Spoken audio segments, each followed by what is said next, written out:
4 দশকেরও বেশি সময়ের কড়া মার্কিন নিষেধাজ্ঞা, 8 বছরের রক্তক্ষয়ী যুদ্ধ এবং চারপাশ ঘিরে থাকা শক্তিশালী শত্রু।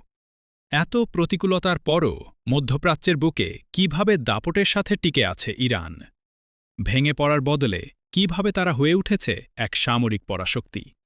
জানব আজকের বিশেষ বিশ্লেষণে। সংবাদের বিস্তারিত বিশ্লেষণে আপনাদের স্বাগত। ১৯৭৯ সালের ইসলামী বিপ্লবের পর থেকেই পশ্চিমা বিশ্বের অন্যতম প্রধান টার্গেট ইরান। কিন্তু ভূ-রাজনৈতিক বিশ্লেষকদের মতে ৩টি মূল কৌশলগত কারণে ইরান কেবল টিকেই নেই, বরং নিজেদের প্রভাব আরও বাড়িয়েছে। ভৌগোলিক সুরক্ষা ও সামরিক স্বনির্ভরতা। প্রথমত, ইরানের চারপাশের দুর্গম পর্বতমালা দেশটিকে প্রাকৃতিকভাবে সুরক্ষিত করেছে। অন্যদিকে, অস্ত্র আমদানিতে দীর্ঘদিনের নিষেধাজ্ঞার কারণে তারা বাধ্য হয়ে গড়ে তুলেছে নিজস্ব ড্রোন ও মিসাইল কর্মসূচি। শাহেদ ড্রোনের মতো প্রযুক্তি আজ তাদের অন্যতম বড় হাতিয়ার। প্রতিরোধ অক্ষ বা অ্যাক্সেস অফ রেজিস্ট্যান্স। দ্বিতীয়ত, সরাসরি যুদ্ধের বদলে ইরান বেছে নিয়েছে অসম যুদ্ধনীতি।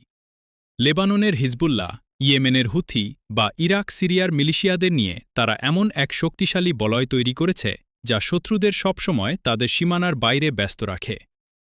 বিকল্প অর্থনীতি ও মিত্রতা। তৃতীয়ত, বৈশ্বিক লেনদেন ব্যবস্থা সুইফট থেকে বাদ পড়ার পরও ইরান ভেঙে পড়েনি।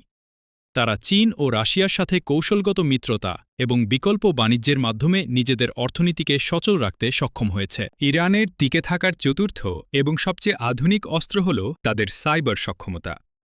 পশ্চিমা গোয়েন্দা সংস্থাগুলোর মতে ইরান বর্তমানে বিশ্বের অন্যতম শক্তিশালী সাইবার প্রোগ্রামের অধিকারী। সরাসরি যুদ্ধের বদলে তারা প্রতিপক্ষের বিদ্যুৎ কেন্দ্র, ব্যাংকিং ব্যবস্থা বা সরকারি নেটওয়ার্ককে লক্ষ্যবস্তু বানাতে সিদ্ধহস্ত। শুধু তাই নয়, তাদের গোয়েন্দা সংস্থাগুলো অত্যন্ত সতর্কতার সাথে আন্তর্জাতিক বাজারের ডার্ক চ্যানেল ব্যবহার করে নিষেধাজ্ঞা এড়িয়ে তেল বিক্রি এবং প্রয়োজনীয় সামরিক সরঞ্জাম আমদানি করে।